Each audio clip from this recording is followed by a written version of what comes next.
Hello bachcho, let's see the question. So the question says a circuit consists of a circular loop of radius r kept in the plane of paper and an infinitely long current carrying wire kept perpendicular to the plane of paper and passing through the center of loop.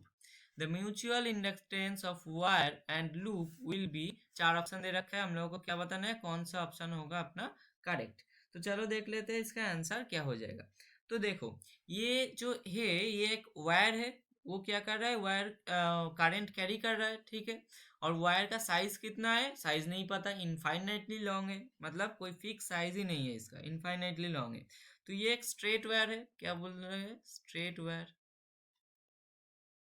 Straight wire, ठीक है। और ये क्या कर रहा है यहाँ से क्या पास हो रहा है करंट पास हो रहा है, करंट इज पास्ट लिख देते हैं, करंट इज पास्ट, ठीक है।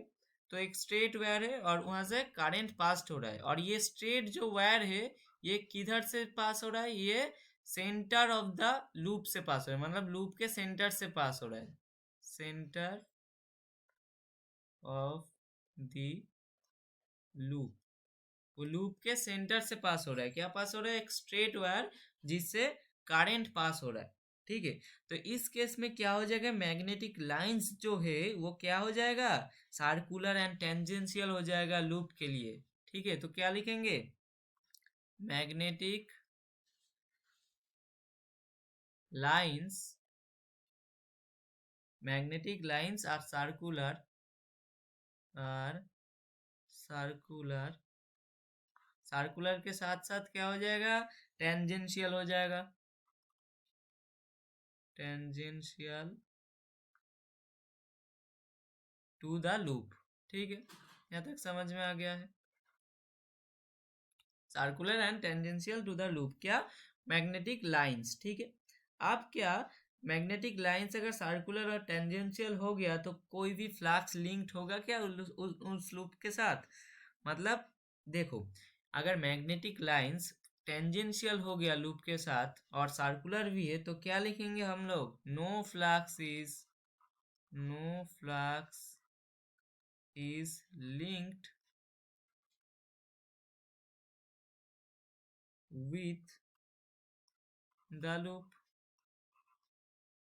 लूप के साथ कोई भी फ्लक्स अगर लिंक्ड नहीं होगा तो क्या हो जाएगा कोई भी म्यूचुअल इंडक्शन ही नहीं होगा दोनों के बीच में। फिर क्या लिखेंगे इस लाइन के बाद so no loop, no mutual induction will exist, so no mutual mutual inductance, sorry एक second,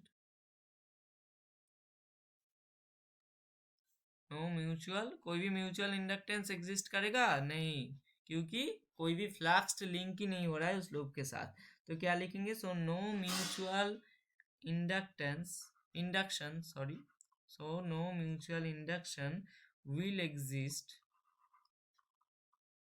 will exist between the two, between the two, इस टू के मतलब क्या है वायर और लूप के लिए, ठीक है। ये टू का मतलब क्या है एक तो वायर है और एक है लूप, ठीक है।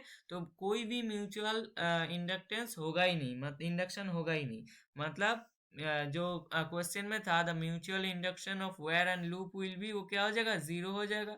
तो चलो देख लेते कौन सा ऑप्शन में जीरो है, पहला ऑप्शन तो नहीं है, देखो दूसरा ऑप्शन में है अपना जीरो, क्यों क्योंकि so no mutual inductance will exist between the two, ये हम लोग ऑलरेडी निकाल लिया है। तो थर्ड ऑप्शन भी नहीं होगा, ऑप्शन डी भी नहीं होगा, तो करेक्ट आंसर क्या हो जाएगा ऑप्शन बी जीरो। तो आई होप ये आप लोगों को समझ में आ गया होगा। Thank you.